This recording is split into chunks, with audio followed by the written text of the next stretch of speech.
Welcome back, Sebastian here. Time for my power rankings for the 2024 Australian Grand Prix. So obviously a pretty unexpected result to the race. Not the best race on track, I thought, but still, not a terrible race either. So starting right away with number 20, and you may be thinking, why 20? We only had 19 drivers, but number 20 is going to be Williams for failing to have a third chassis ready for Alex Albon's car. I think the team basically admitted it. Not being able to bring a spare chassis to a Grand Prix is basically unforgivable, unthinkable in modern F1.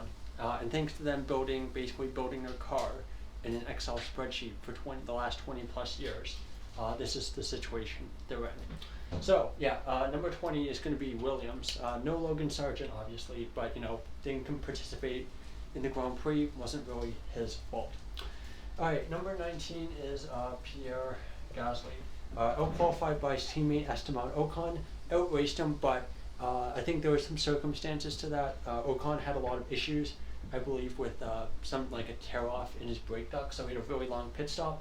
So wasn't really particularly because Gasly outraced him on pace.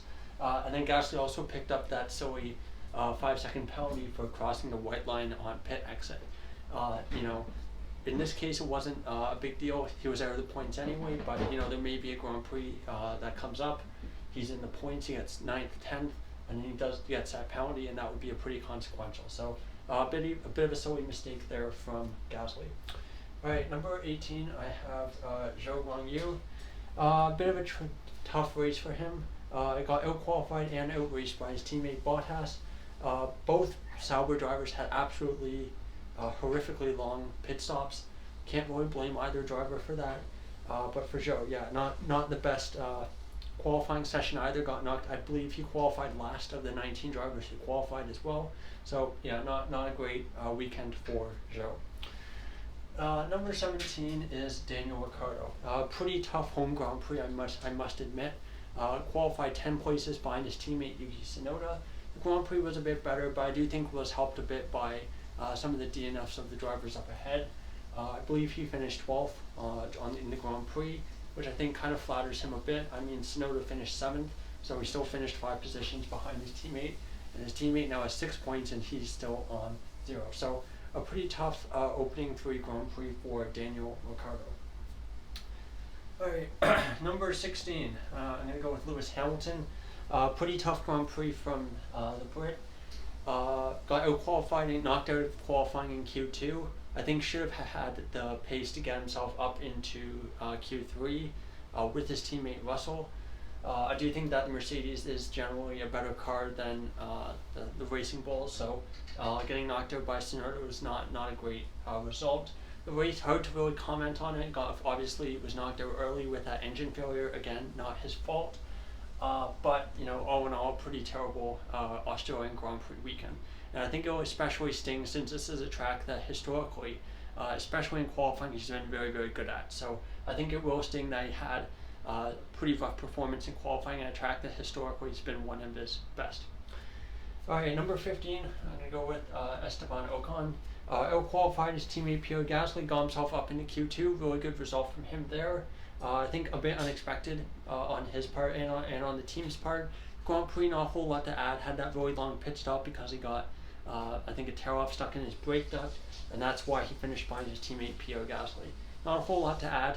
Another kind of Grand Prix to write off for Alpine, but I think at least in qualifying, Ocon's up 3-0 on his teammate there, so he's doing the best he can with the car that he has. Number 14, I'm going to go with Valtteri Bottas. I thought he did a decent result in qualifying, got himself up into Q2, ahead of quite a few drivers who I thought I expected to be ahead of him.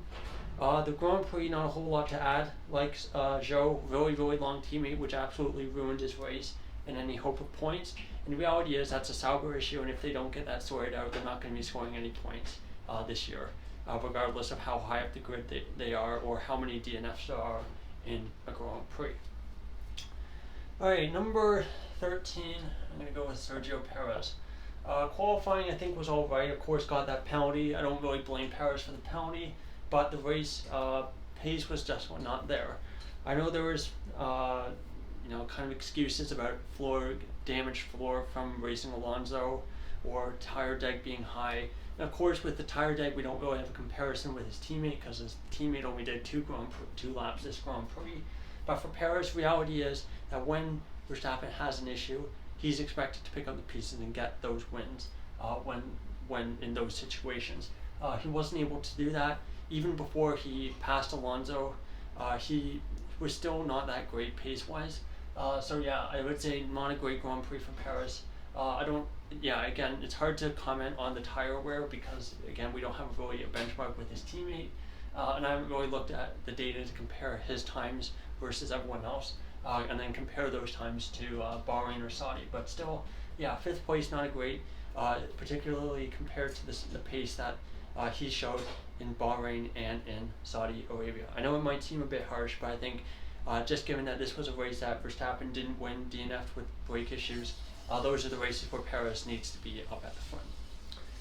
All right, number 12, I'm going to go with Alex Albon.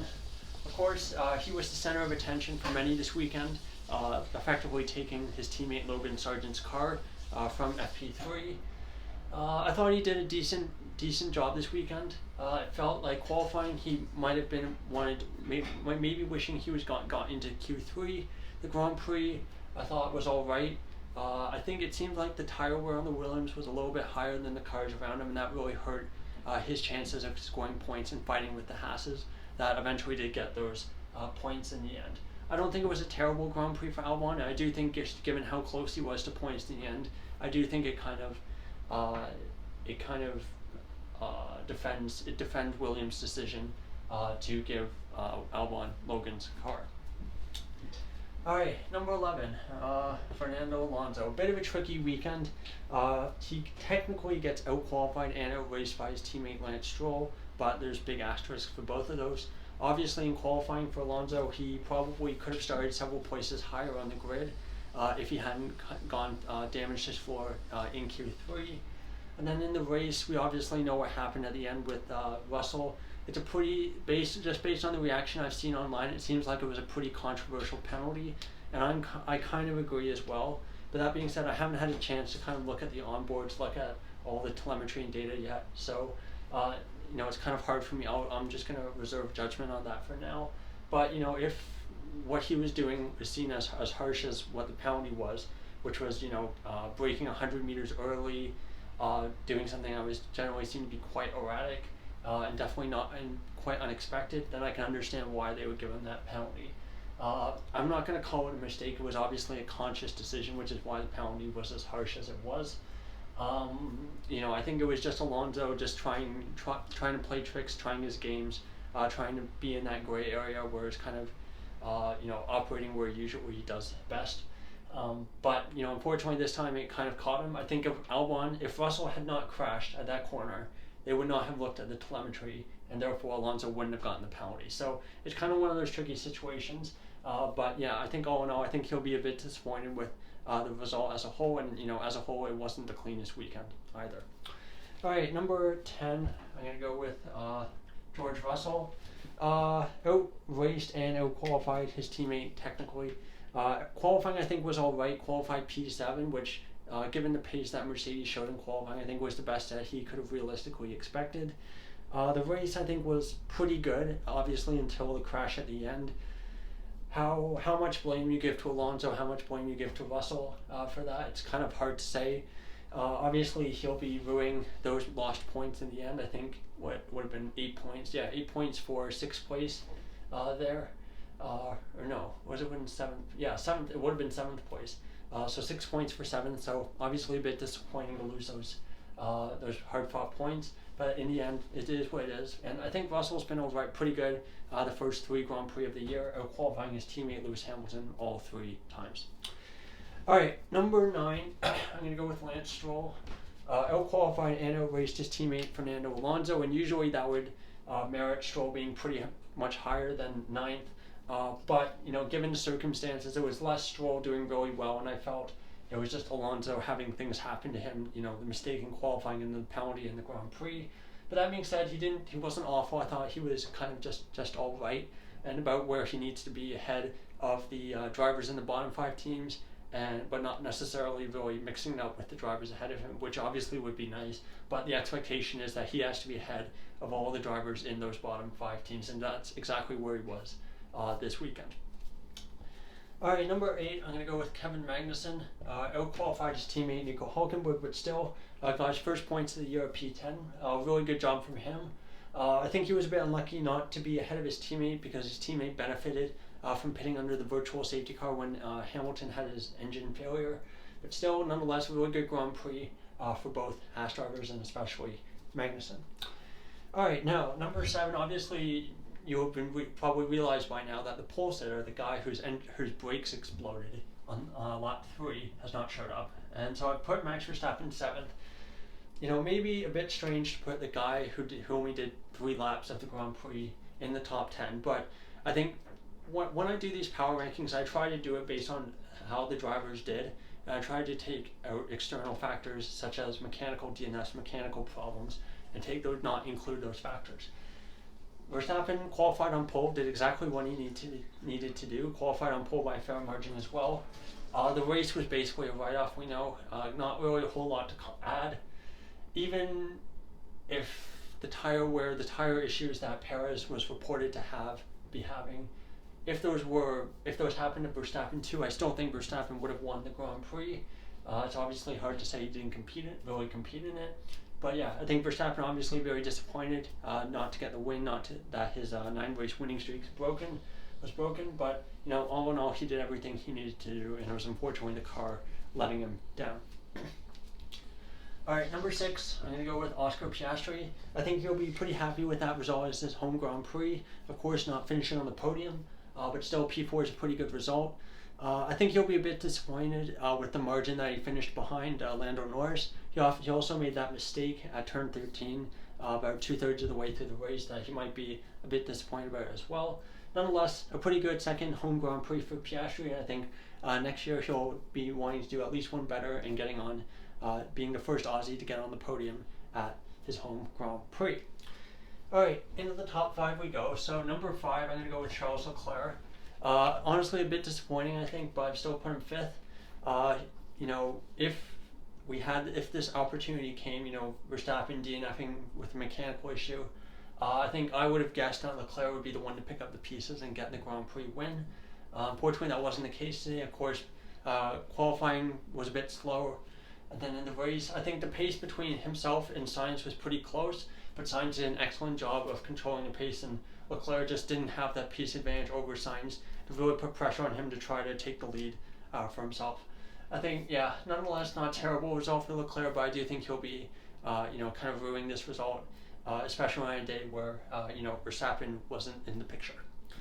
All right, number 4, I'm going to go with Nico Hülkenberg. A P9. Qualifying obviously didn't go so well, but a really good result in the race. I think even though he benefited quite a lot from the strategy, I do think he did a pretty good job of executing that strategy and making sure that he was able to capitalize on that strategy fortune. Obviously picking up 2 points for Haas. Now it's 3 points on the season, plus Magnussen's 1 point. So 4 points so far. Pretty good haul for Haas as they are now 7th in the championship. All right, let's see, where are we? Number 3. I'm going to go with Yuki Tsunoda. An excellent result for the Japanese driver. Out-qualified and out-raced his teammate, Daniel Ricciardo. Qualified 8th, finished 7th. Obviously finished 8th on the road before Alonso's penalty. So to get promoted to a P7, especially with that gap between the top 5 teams and the bottom 5 teams, I think is an excellent result. I think he should be very happy with his weekend. And I think it's too early to be asking questions. By this point, he seems to be much more comfortable with the car, and Ricciardo's really the guy who's struggling. And I think at this point, all the pressure is really on Ricciardo, and Tsunoda is, I think, showing himself pretty good, doing a pretty good job of trying to sell himself as an option for different teams on the grid next year. All right, number 2, I'm going to go with Lando Norris. Really good result from him. Out-qualified and out-raced his teammate, Piastri. Obviously got podium as well, first podium in Australia. I think he did a really good job, showed really strong pace throughout the race. Not quite fast enough to take the fight to Leclerc or for Sainz at the end. Maybe if the Grand Prix were 10 laps longer, maybe he would have had a chance of getting Leclerc, but the pace looked really good at the end. And yeah, just looked really, really solid, and a great job this weekend for Norris. Alright, and number one, of course, is your race winner, Carlos Sainz. Out-qualified and outraced his teammate, Charles Leclerc. Excellent job, excellent bounce back after missing the last race with appendicitis.